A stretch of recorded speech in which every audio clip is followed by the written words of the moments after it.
En tant qu'élu d'un territoire rural et fédéraliste convaincu, l'égalité des territoires est pour moi un objectif primordial. Je m'inquiète d'ailleurs de la volonté de métropolisation, c'est-à-dire de la concentration des moyens économiques, mais également de décision, de recherche, de supérieur, etc., autour des plus grosses agglomérations. Cette volonté alimente aujourd'hui le sentiment de relégation sociale et territoriale qui court dans de nombreuses régions de France, et plus particulièrement en Bretagne, chez les salariés frappés ou non par des plans de licenciement, mais aussi chez les paysans, les pêcheurs et les artisans. Une métropolisation mal appliquée, avec une logique libérale, entraîne des territoires vainqueurs et des territoires vaincus. Ces territoires auront, et ça comme corollaire, la désertification des campagnes, qui ne sera pas sans coût pour l'État globalement. Nous savons, Madame la Ministre, que telle n'est pas votre vision. J'ai d'ailleurs été très sensible à votre discours en commission sur votre impossibilité à imaginer que l'attractivité des seules métropoles puisse être facteur de développement pour l'ensemble de notre pays, reléguant de fait les territoires ruraux et les villes moyennes comme des territoires de seconde zone.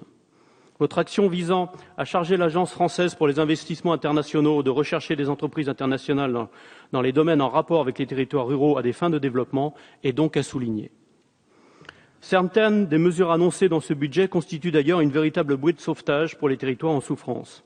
Je pense ainsi à la prime de l'aménagement du territoire qui vise à soutenir des initiatives privées et à maintenir l'emploi dans les entreprises, notamment en période de crise. Des entreprises de ma circonscription ont d'ailleurs pu en bénéficier. Nous saluons d'ailleurs votre volonté d'affermir la vocation territoriale de cette prime afin d'en faire un outil de structuration des territoires et de renforcement du tissu en ciblant en priorité les PME. Par ailleurs, comme a pu le dire mon collègue Denis Baupin en commission, nous nous réjouissons de la création du Commissariat général à l'égalité des territoires en 2014, qui nous paraît rompre avec une vision davantage centralisatrice de la DATAR. Cela permettra de doter l'État d'une structure lui permettant de concevoir ses politiques de façon plus globale et plus cohérente, sans différence entre le rural et l'urbain.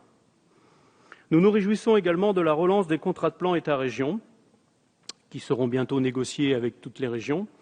Nous sommes très attachés à cette forme de contractualisation qui conforte les chefs de filât de la région, qui leur permet de montrer que l'on a tout intérêt à leur faire confiance lorsqu'il s'agit d'agir sur leur territoire, les résultats étant en grande majorité très concluants. Dès lors, on ne comprend toujours pas que l'on ne fasse pas davantage confiance, notamment en ce qui concerne la conduite des actions en faveur de l'eau, par exemple demandée depuis des années par le Conseil régional de Bretagne. Cela permettrait peut-être de maintenir un budget conséquent alors que celui de l'État cette année est en baisse pour cette mission. Concernant les maisons de santé, nous notons avec satisfaction la création de 50 nouvelles maisons de santé en 2013 qui sont souvent promues par les collectivités locales afin de remédier à certaines carences médicales. Cela dit, je ne suis pas sûr que ces maisons suffisent pour obtenir une répartition équitable du nombre de médecins. Des mesures de sectorisation ou de déblocage du numerus clausus seraient sans doute opportunes. Mais avant de tirer des conclusions hâtives et d'envisager des évolutions plus directives, attendons de voir les résultats du plan de lutte contre les déserts médicaux présenté par Marisol Touraine.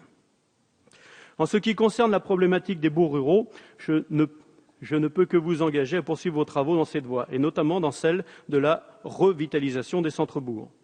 En effet, nous assistons depuis quelques années à une baisse de l'activité dans ceux-ci, notamment commerciale, par la création de zones commerciales en périphérie qui sont des grandes consommatrices de terres agricoles.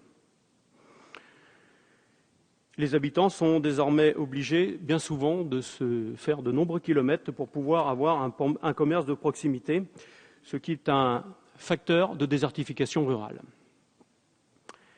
Comme le maintien des petits commerces de proximité, le maintien des services publics est vital, surtout dans les territoires ruraux. Nous nous félicitons que celui-ci soit pour vous un objectif majeur et nous attendons avec bienveillance la généralisation des maisons de services au public. Allié à un développement du très haut débit de manière efficiente, cela nous semble être la voie à suivre afin de faire reculer le sentiment d'abandon dans les territoires ruraux, dont la richesse se mesure surtout par la qualité des liens sociaux qui s'est établie. Au final, Madame la Ministre, si les crédits relatifs à la politique du territoire sont peu élevés en volume, ils s'avèrent être indispensables à la lutte contre le sentiment d'abandon et les difficultés économiques ou environnementales ponctuelles. C'est pourquoi nous les voterons en vous souhaitant de tous nos vœux de réussite dans votre mission. Merci.